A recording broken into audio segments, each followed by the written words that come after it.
BJP के नए राष्ट्रीय अध्यक्ष पर नाम का फैसला अब जल्द होने वाला है। सूत्रों की माने तो पितृपक्ष के बाद नवरात्र के पहले सप्ताह में बीजेपी का नया राष्ट्रीय अध्यक्ष के नाम की घोषणा कर दी जाएगी। लगातार हमने देखा है कि पिछले दिनों बीजेपी में लगातार मंथन जारी रहा, चाहे वो निचले स्तर की बात करें या ऊपरी नेतृत्व की बात करें। लगातार इस बात पर मंथन था कि बीजेपी का अगला राष्ट्रीय अध्यक्ष कौन होगा। नाम कई आए थे और नामों पर चर्चा भी कई तरह की हो रही है।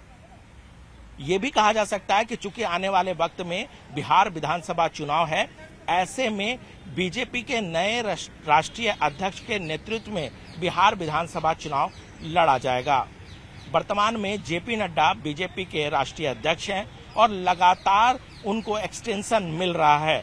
नियम के मुताबिक अब तक बीजेपी का नया राष्ट्रीय अध्यक्ष मिल जाना चाहिए, लेकिन बीजेपी चाहती थी, क्योंकि आने वाले दिनों में चुनौती बहुत ज्यादा है, ऐसे में बीजेपी बहुत ही चर्चा के बाद इसके नाम की घोषणा करना चाहती थी। और ये कहा जा सकता है कि पिछले दिनों जिस तरीके से लगातार चर्चा हुई है, अब ये चर्चा का दौर जो है खत्म हो गया और ये फाइनल स्टेज पे आ गया है और नवरात्र के पहला सप्ताह में इसकी प्रक्रिया शुरू करके ये खत्म भी हो जाएगी और बिहार विधानसभा चुनाव से पहले बीजेपी का नया राष्ट्रीय अध्यक्ष के नाम पर फैसला हो जाएगा।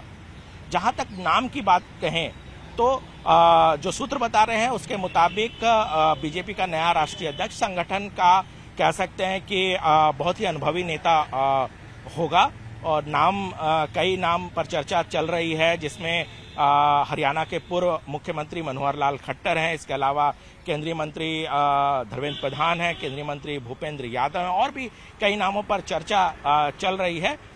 लेकिन इन सभी नामों पर कह सकते हैं कि विराम लग जाएगा और पार्टी जो है वो नवरात्र के पहले सप्ताह में, अगर सूत्र की माने तो नवरात्र के पहले सप्ताह पर इस पर मुहर लगा देगी।